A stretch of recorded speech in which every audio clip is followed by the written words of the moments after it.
Ladies and gentlemen, welcome. My name is Adrian Monck. Welcome to this session on tackling youth mistrust. We have a fantastic panel for you to talk about this afternoon, and we're really looking forward to your questions. So please have your most concentrated attention on. Get those questions ready for us when we're done paneling. But before we start, we've got a very special guest to introduce us, finding a break in his schedule, which I can assure you is the most packed in Davos. Very pleased and proud to introduce Professor Klaus Schwab. Sir.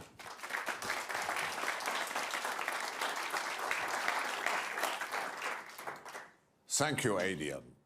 And if there's one session very precious for me, it is this one. Because I founded the Global Shapers community just over 10 years ago.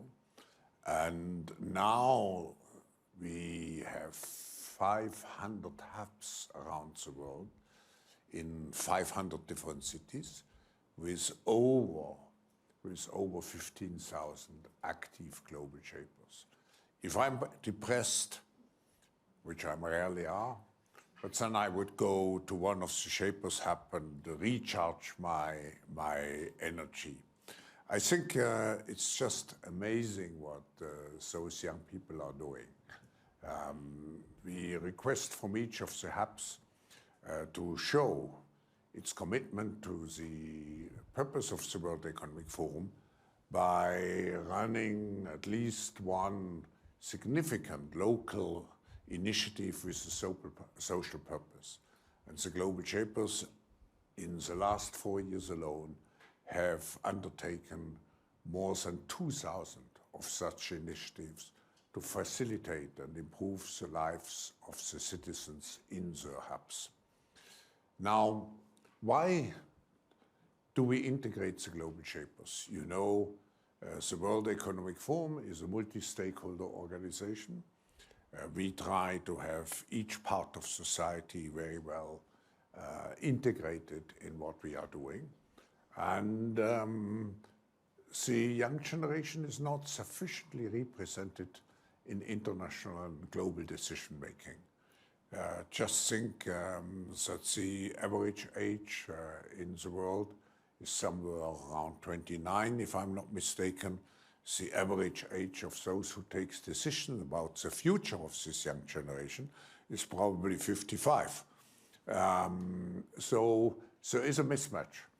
And so we decided at the World Economic Forum to create a special foundation which is associated with the forum, but which has its own autonomy, its own board, because we wanted to make sure that the global shapers have their own identity in the World Economic Forum.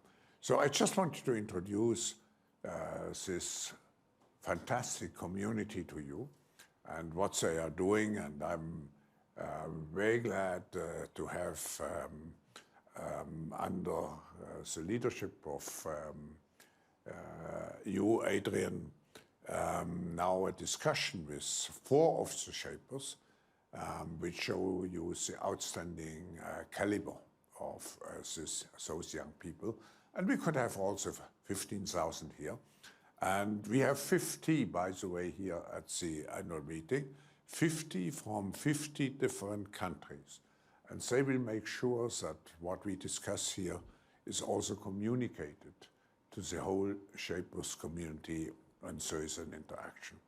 So I can tell you, you will go through some fascinating minutes of dialogue and discussions. Adrian, back to you.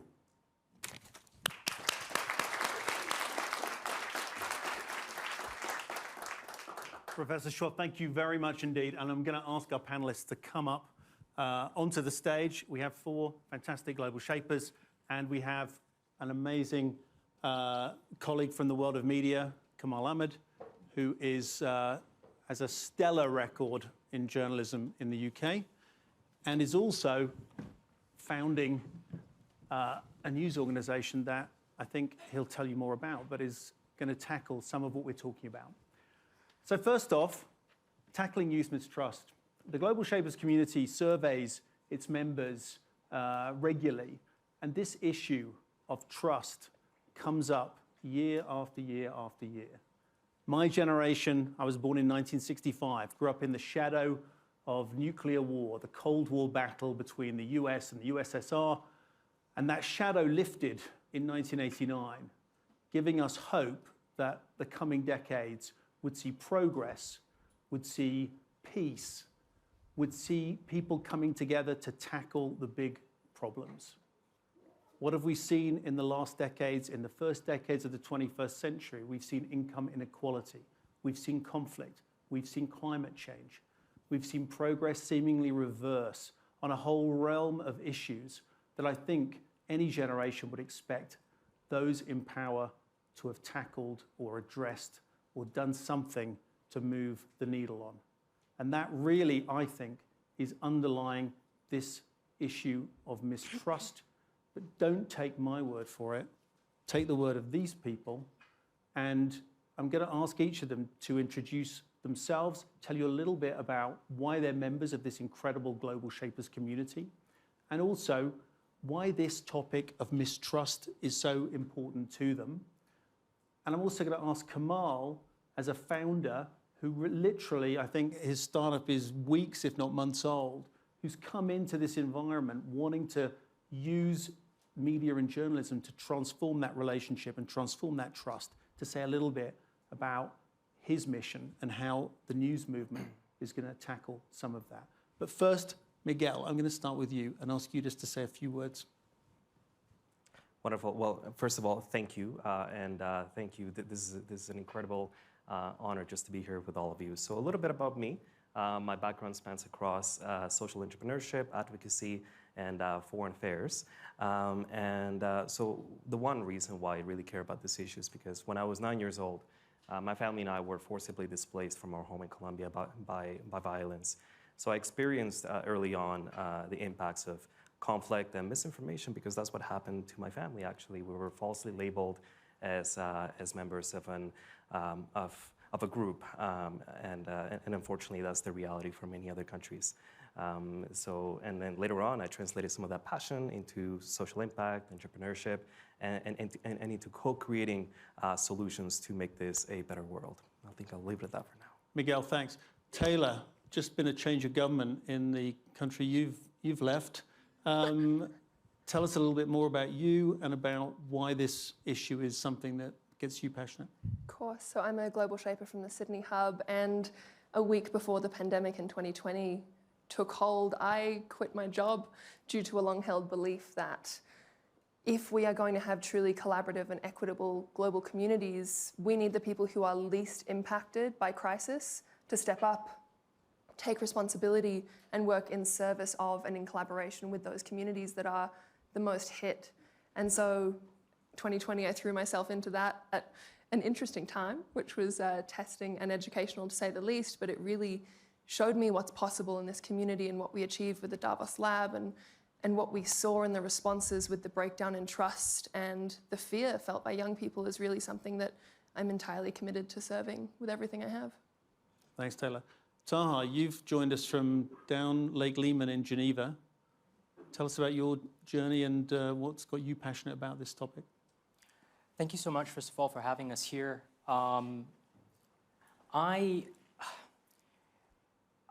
I grew up in Switzerland, but over the summers we would visit refugee camps because of my father's work. And I remember very distinctly at the age of approximately 10, giving candy, as one would do, to other 10-year-olds just like me. And I was like, what's the difference between the two of us? I really haven't done much, per se. And it was at that moment, it created a lot of guilt over time, but it also instilled a certain belief that if I'm on this panel with you today, it's really not because I'm particularly smart or hardworking. It's because I had the right opportunities while I was growing up, particularly those outside of the classroom. So the confidence from my parents, the exposure. And we really wanted to give those opportunities, which we feel are just critical to maximizing young people's potential, to millions of others. And so we co-created, alongside my brother, an education technology company that helps young people maximize their potential by upskilling themselves and then connecting to opportunities, internships, scholarships, and jobs. And we work on that alongside governments, foundations, and corporates, which is just critical. The previous panel spoke about the importance of multi-stakeholder engagement, of governments setting the infrastructure and the setting for that. And so, failure to just provide youth with a basic expectation around a dignified livelihood, which hopefully is connected to their skills, creates deep mistrust. Olga, you've probably had one of the toughest journeys of anyone to get here from Kyiv. Can you tell us a little bit about you and your background, what's happening with you right now, and also why this topic means so much?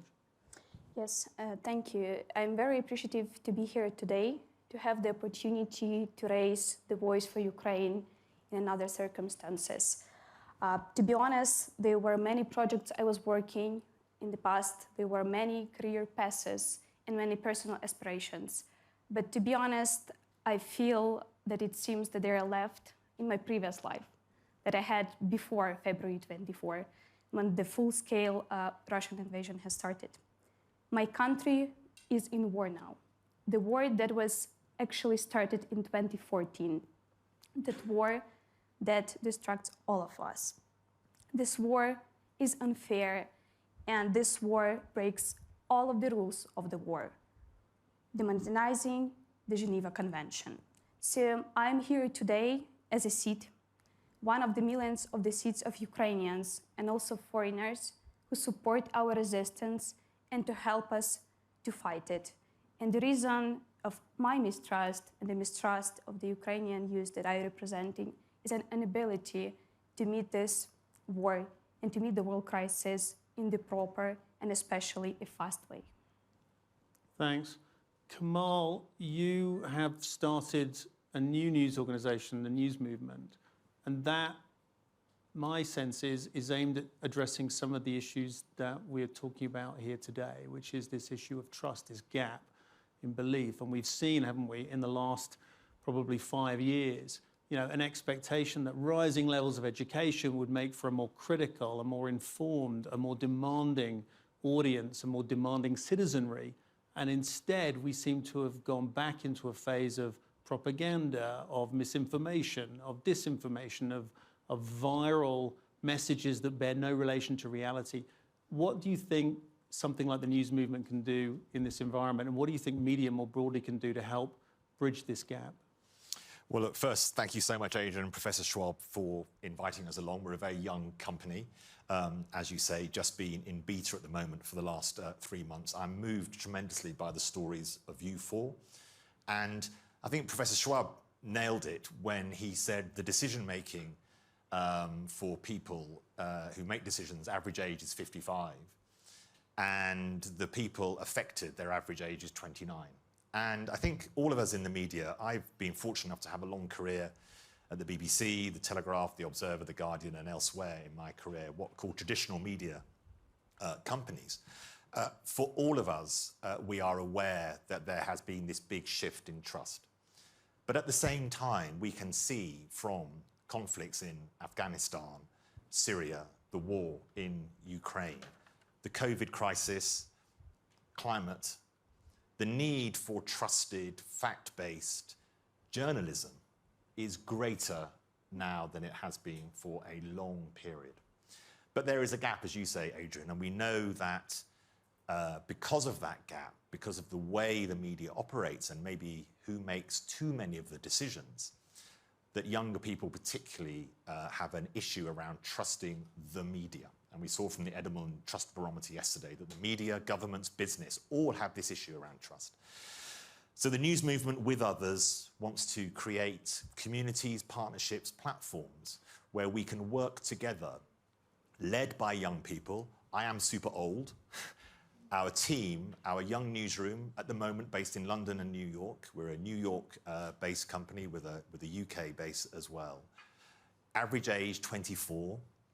They make the decisions with the guidance of myself and our co-founders that include Will Lewis, the former president and chief executive of Wall Street Journal, Dow Jones. But young people should drive the conversations that the media is having. And no storytelling works without story listening first. So we need to listen to our audience, our initial demographic that we want to serve. And I think your point about humbly serving communities is 18 to 25. And it's by listening to those audiences in the best way we are able that we can hopefully start challenging this mistrust that has built up because of the perception and the reality, to an extent, of the gap between who runs the media and the younger audiences that don't play in the spaces, Adrian, that you and I grew up with, television, newspapers, even websites now, but play in spaces, digital, social media spaces, from TikTok to Instagram to YouTube to Discord, wherever it might be, to Twitch to Reddit. And we need to understand as the media industry, as many in the media industry do, that we need to change the way we do journalism to engage younger audiences in the importance for their navigation of the world of trusted, fact-based, useful information. Thanks, Kamal. I think when you reflect on this generational mistrust, one of the things that I'd love to hear from the panel is not just how do we tackle it, but also we tend to think of mistrust as just having a negative impact. And I mean, from my perspective, I see that impact, but I also see in communities like the Shapers, that mistrust turning to a realization that youth activism and youth engagement is going to have to be so much more pronounced. And I wonder if the panel feel that that mistrust has spurred them towards getting involved, not relying on others, not perhaps doing what my generation did and think someone else was going to sort it out. You know, someone smarter, someone in office, someone in an ivory tower somewhere. I wonder if that's something that has motivated all of you in some of what you do. And maybe, Taylor, I mean, can I start with you? Sorry to put you on the spot. But, you know, what's your sense? Is that are there mechanics that we can use to bridge that trust gap?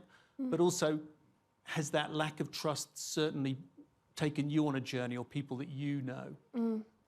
As far as the journey with distrust, I would say my experience has been moving from frustration and distrust to discernment and an idea of exactly what I expect and the standards I expect myself and the leaders that I work with and look to hold.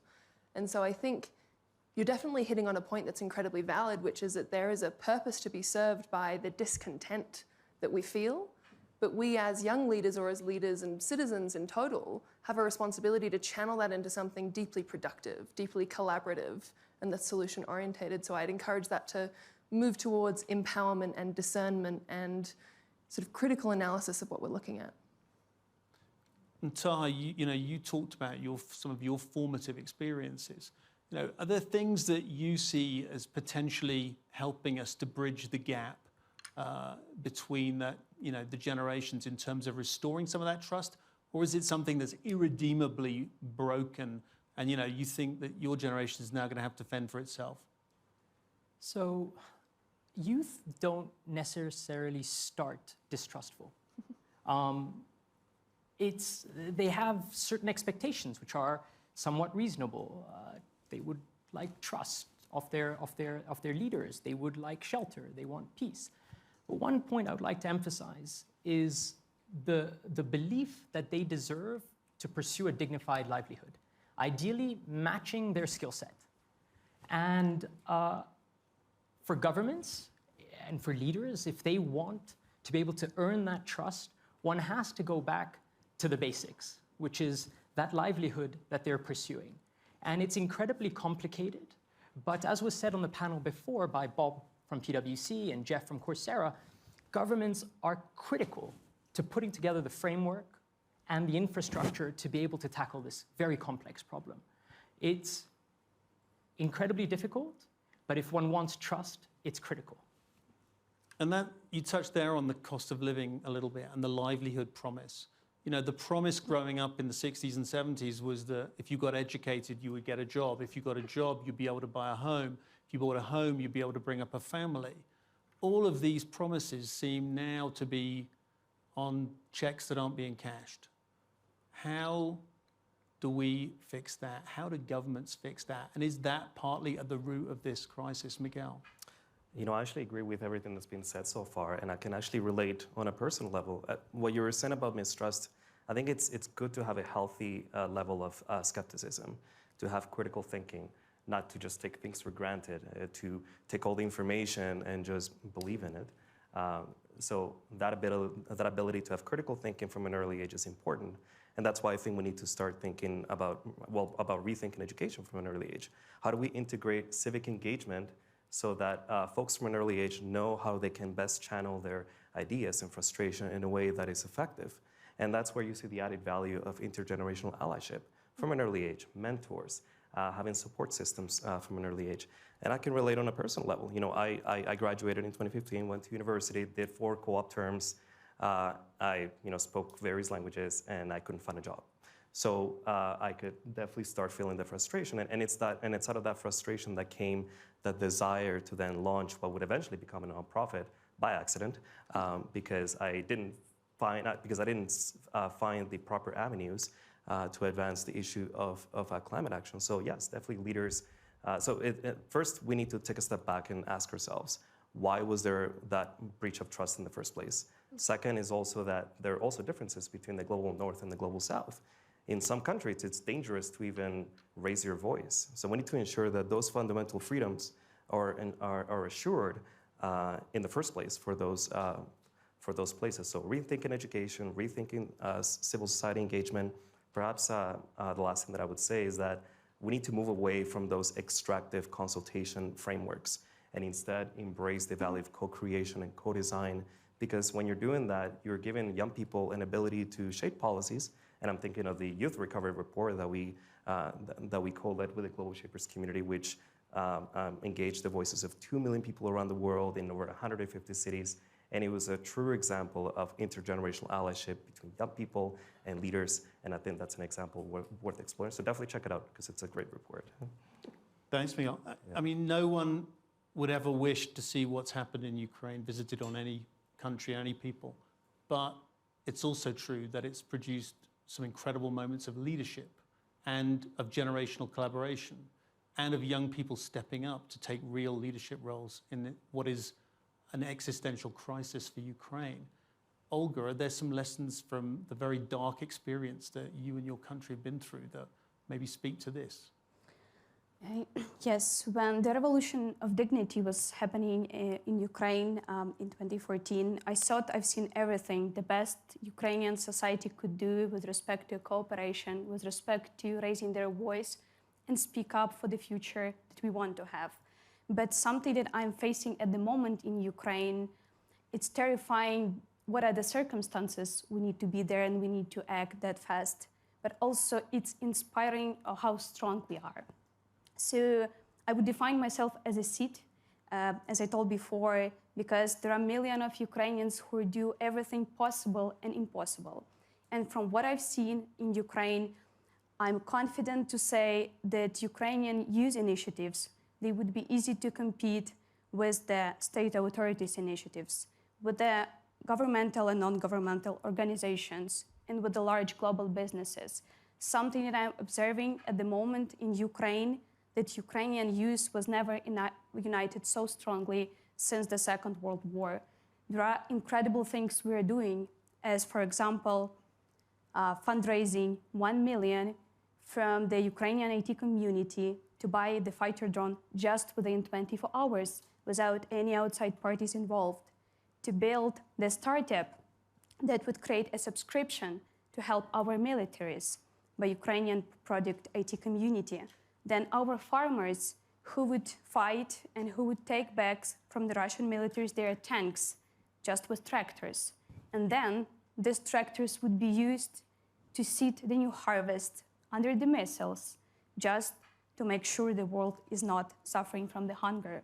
And finally, what I'm seeing are the Ukrainian warriors at the front line who are demonstrating the impressive and unbelievable courage in front of the danger in Donetsk, in Luhansk, in Mariupol, and all around the Ukraine. Olga, thank you.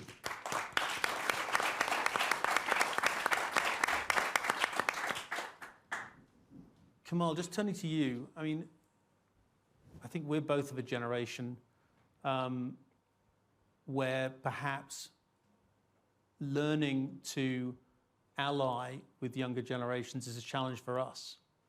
And you talked a little bit about that in the news movement, but how are you trying to play that role? How are you trying to enable, empower, co-create with this generation? Are there lessons that you've learned? Well, I'm learning sitting on this panel, frankly. I mean, Miguel, you said absolutely right. It's this notion of partnership, which hasn't, Adrian, you have a long and distinguished career, not only at the World Economic Forum, but before that in the media, particularly in the UK. And Adrian, we would know our generation, partnering and co-collaboration between media organisations was unheard of. But the news movement, we are partnered with the Associated Press globally and with ITN in London. We want to work with other media companies together solving the challenges that the media faces. We're called the news movement for a reason. There is purpose to what we are doing. And I think when you ask me individually, what have I done? So we are trying to create, and I'm the editor-in-chief of the news movement, but create a different way of leading this organisation to listen to our young teams and to also listen using the most sophisticated tools we can around social listening to think about what the conversations are that young people are having. My son is 18, my daughter is 22, and as young people can do so well, he asked me an unanswerable, or a question I really struggled to answer. I used to be on the BBC, I used to be the economics editor of the BBC, regularly on television, and my son would dutifully sit down and watch his father on the telly, because that was his father and that's what he did.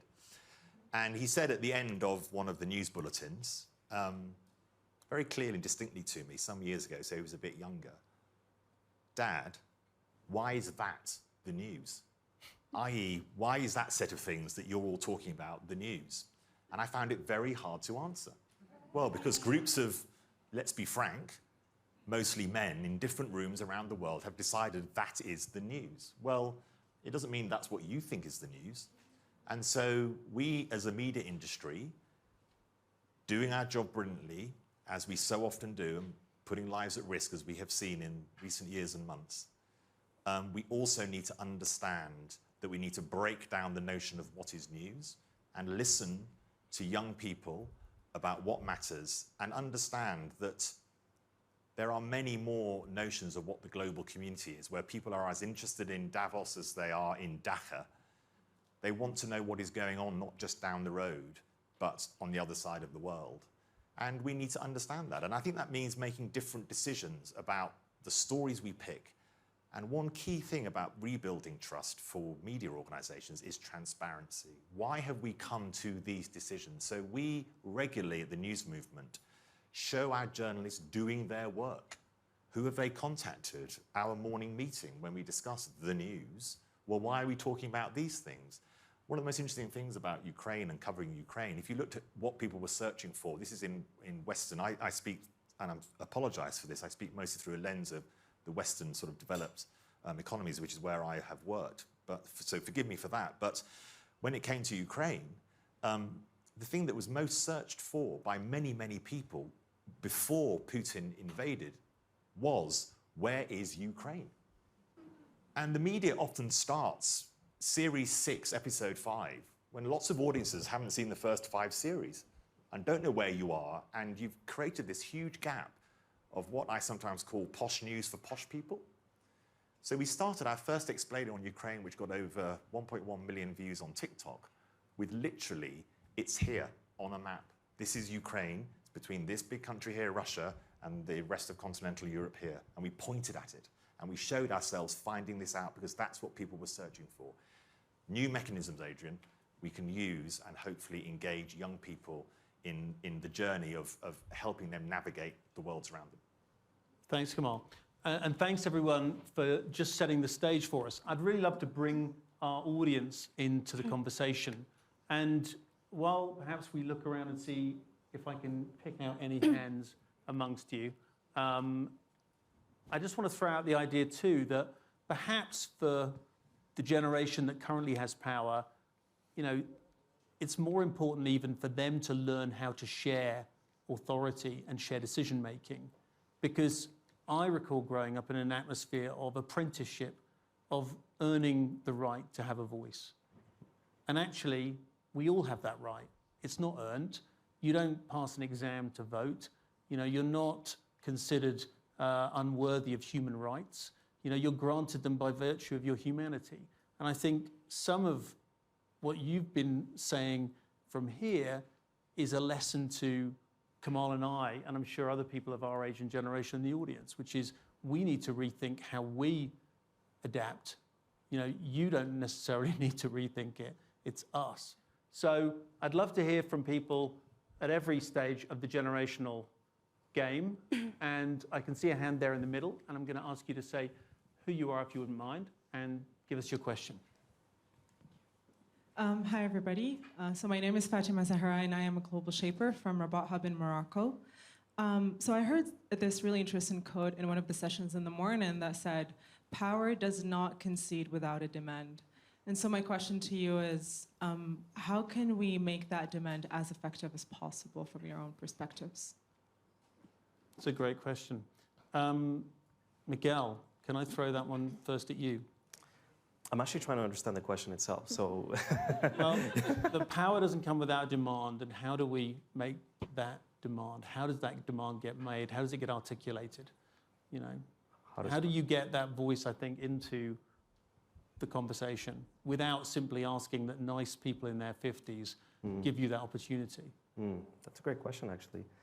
Well, I think the fact that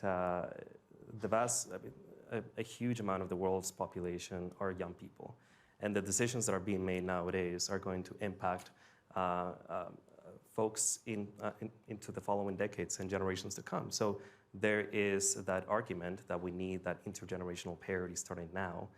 It's not just because it's a nice to have or because young people bring in added value to evolving trends, you know, like what you're saying about adapting, so important. But it's because just how we're thinking about having that diversity and inclusion lens, having equity-seeking groups, having more voice at the table, it's important for us to bring different generations because the decisions being made nowadays are going to impact us into the following decades. I think that's one of the best ways to ask for it. Olga, maybe I can just turn to you on that.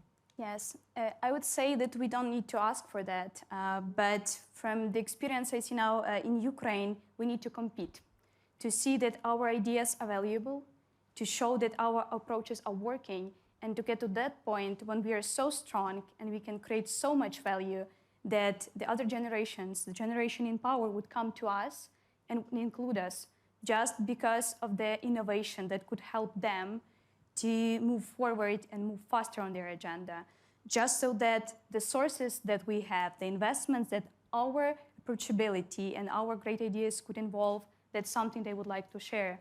So at this point, I will see that the best way to create the demand is to be strong, and this is something that Global Sharers community is doing now, and the important is not to ask, but to be asked, to be seated at the table. That's when it's not going to be formally, but it's going to be in real. Thank you. I'm going to try and see if we've got some more questions that we can get around to in our audience. And if I can see the hand just there, and we can get you a microphone, it'd be great. So thank you, Adrian, for moderating such a touching and wonderful session. And thank you, my fellow shippers, for sharing your personal stories and insights. I'm Roxy Liu. I'm a proud global shipper from China. And so my experience is that I was born right after the Cold War. And what I experienced was I pretty much benefited from all the globalization, and everything was going upward in a positive way. And if you talked to me 10 years ago, I wouldn't imagine a world be like this. And however, my favorite book, The World of Yesterday by Stefan Zweig, told me that history repeats itself. So I'm sure that mistrust among the young generation or among all generations is not the first time happening here in the world. So my question would be, how can we, as the young generation, to drive the change, to make the world a better place, or like to to eliminate this mistrust today? Thank you. Thank you so much. I'm going to throw that one at Taha and Taylor. Thank you. I think it's a great question. Just picking up on what Olga said, at least in my experience, and I think it is a truth. Creating momentum is the greatest way to get something done. So, Adrian, you asked, did I lose trust in the systems with my upbringing? I did. I have never worked for an institution. I think the most I did was some coffee and some photocopying, and then we went out and built our own thing to try and solve the problem in the way we thought we could. And it was by gaining that momentum that we brought on literally governments and leading organizations with us to then, which we absolutely need if we are to hit the scale that we need to hit. So I think it really comes down to taking that initiative, whatever, and I think this is replicable across many problems. Take the initiative, run with it. Ideally, it's innovative, it's different, and then I think people tend to follow. It's a bit like creating a movement. I'm not sure, I was just speaking about this earlier, about that TED video. You need that momentum at the beginning, and then people tend to follow. Thank you. Taylor? I would say two things. Number one is that we need to change the system rather than seeking to tread water in the same ocean that we're currently drowning in. So, for me, that's working in future generations governance, and how can we have those elements of infrastructure that actually question, does this serve people in the future? And then the second thing is that we need to seek not to pendulum swing, because we can so easily create the opposite problem that we have now a few years down the line. So similar to the feminist argument, we're not seeking to be the most important party. We're just seeking to be equal. I want to hear from my elders. I want to hear from existing leaders and work collaboratively. And so I think we should seek to chase balance, not to drastically swing in the other direction. Thank you. I just want to bring Kamal as well, and say, Kamal, you've worked a lifetime in, as you said, in mainstream conventional prestige organizations, but you've kind of started again with the news movement. Do we need to start again more with some of the kind of foundational institutions of delivering what we deliver? I think, Adrian, that's a powerful question. I think that a lot of the news industry is now understanding the need for fundamental change in the way they create and then distribute news and information. I think to Fatima's point, it's not about what demand is made. The fact is that you are, Taylor, as you say, creating new areas for new discussion. The whole distribution of media is no longer controlled by the media. So the revolution in digital and social and influencer and now creator economies has meant that if the traditional news industry doesn't partake in this new energy that is behind the idea of a new generation is coming who will fundamentally change the way we need to think, if the media doesn't do that, then it is at existential risk, because the pipes are no longer in the control. If you published a newspaper and had a news channel, you were in control of the message. Well, that is no longer true. So the demand is actually made by the shift of the audience. And if you look at young people in particular, and when I say young people, I'm then talking below the age of 30, they have shifted. So there is a responsibility on the news media, if we believe journalism is vital to good society, which we do, to move as well. Thanks, Kamal. And Roxy, thank you. I mean, China's rise and the incredible generational transformation we've seen there is one of the stories of the last 25 years.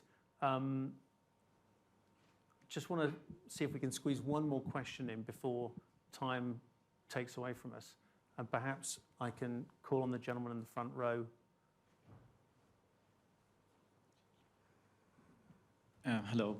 Thank you very much for this impressive session. Do you think the education system contributed to the mistrust? So when you're 18, you're still a high school graduate. When you're 22, you're still a graduate of a bachelor's degree, and you need your master's after 2 years, and then you need a PhD for 4 years, and then you're 29 and you don't have years of experience, and so on.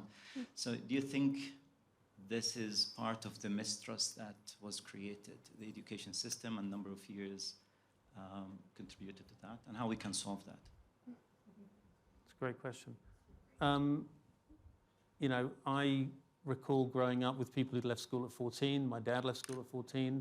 I was lucky to be able to leave school at 18 and then go to university. And I think, to your point, you know, education has become, if you like, a credential or a kind of system of hoops that young people have to jump through now in order to qualify for the jobs market. Is that something that we should be grateful for in terms of that, of more education in people's lives, or have we created a set of false kind of fences for young people to jump?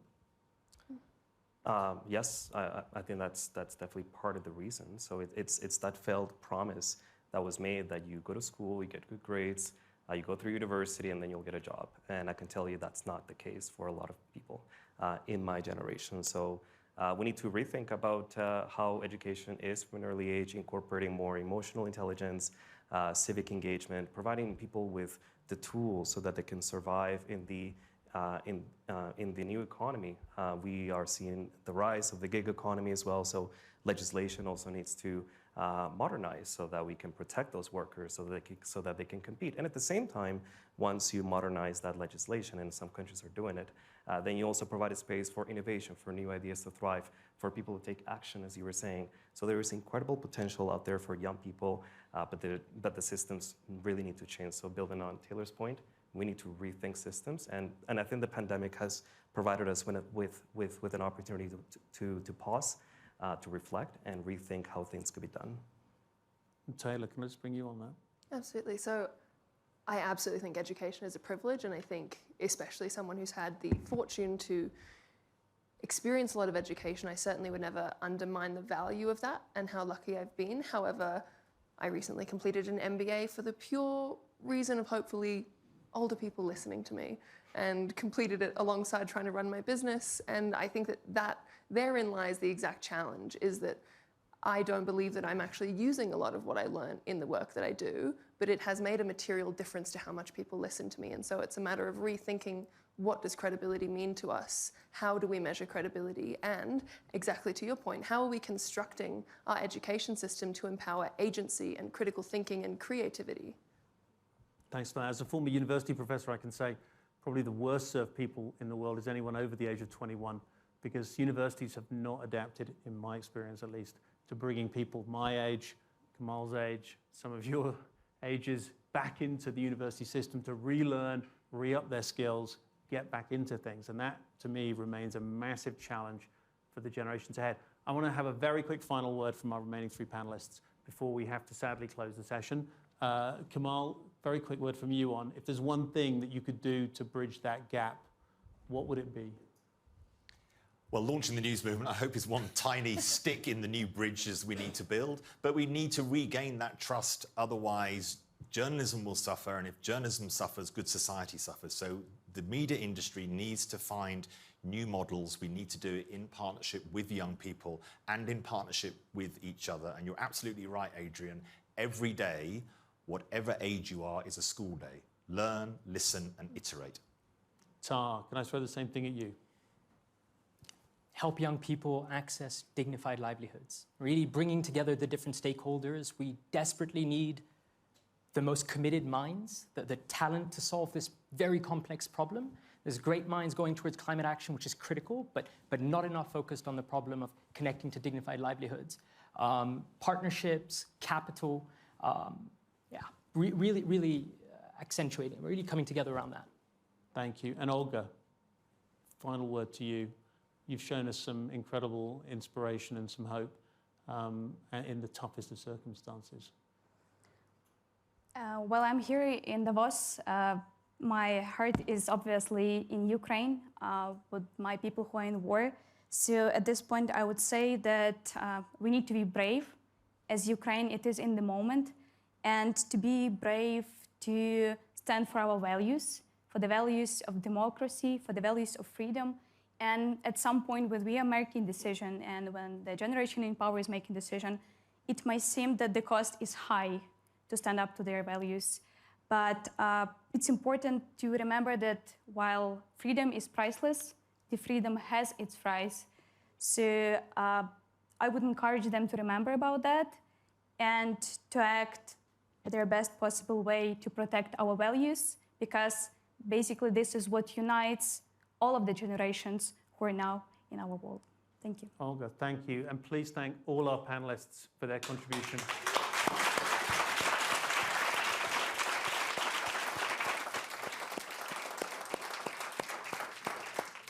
Thank you for joining us. It feels like we've barely touched the surface. There's a lot more to explore if you look up Davos Lab on Google and go and see that survey. Thank you all. Have a productive rest of your afternoon. And thanks again. Thank you.